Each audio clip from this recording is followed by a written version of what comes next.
BoxingScene.com with former cruiserweight titleist and now heavyweight contender David Haye. David, you unified the cruiserweight championships and decided that you would do well at heavyweight. Tell us about that. Yeah, it's always been my plan to clean up the cruiserweight division, then go up to heavyweight and do the same thing. And a big idol of mine was Evander Holyfield, the real deal. He did that. He cleaned up the cruiserweight division, was the undisputed #1. That's what I was. Went up to heavyweight and then beat Buster Douglas after Buster Douglas beat Tyson to prove that he was the #1 in the world. It's something I'm looking to do now. You know, Vladimir is regarded as the #1 heavyweight on the planet. That's why I'm going straight after him. I don't need a load of fights. I don't need a load of warm-up fights.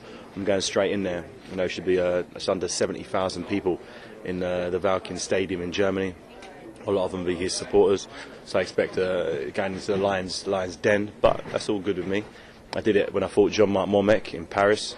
On the outskirts of Paris in Levallois, boxed Jean-Marc Mormec. He was regarded as the undisputed cruiserweight champion of the world. That's why I went over there and won that Ring magazine belt.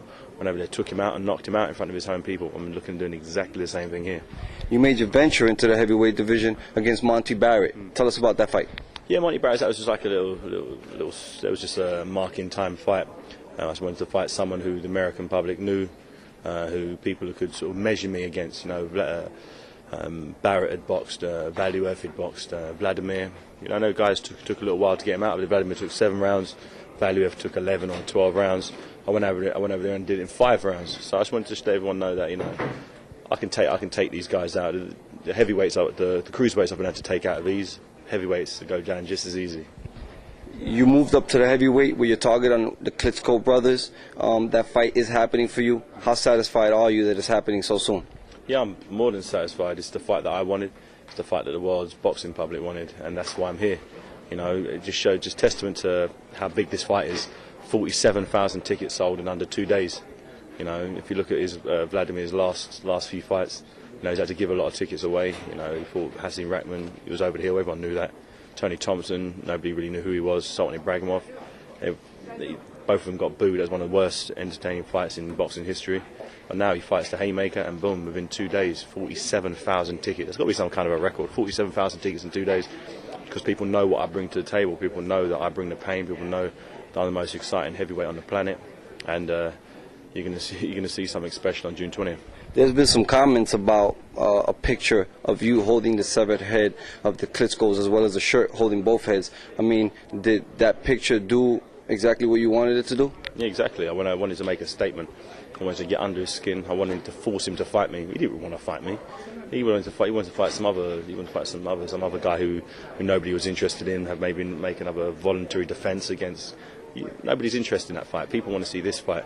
So I had to do whatever I had to do to get him in the ring with me, and it worked. You know, I went over there and wore some crazy T-shirts, but you know, that's what you got to do from time to time. You got to do to get the fights you want. You got to go out on a limb, and you know, it worked out well in my favour. What could you tell us about something in the contract that states if you beat Vladimir, you have to fight Vitaly next?